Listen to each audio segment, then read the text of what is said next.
Ich möchte euch heute die geniale Steckdose mit den 2 USB-Ports vorstellen. Man kann den Strom wegschalten und zuschalten. Hier wird nun geladen einmal das Tablet. Ich hoffe, man sieht den Blitz, es lädt.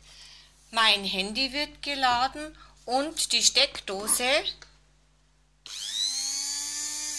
kann auch noch betrieben werden, also für 3 Geräte auf einmal. Das ist die Steckdose.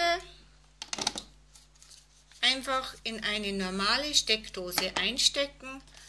Eine Beschreibung wird ebenfalls in deutscher Sprache mitgeliefert. Einfach ein tolles Teil. Sobald ich den Strom wegnehme,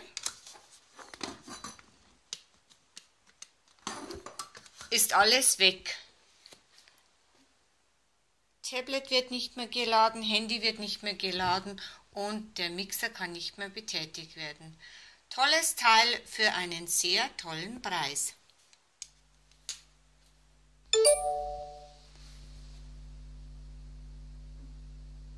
Es lädt und der Mixer funktioniert auch wieder einwandfrei. Klare Kaufempfehlung.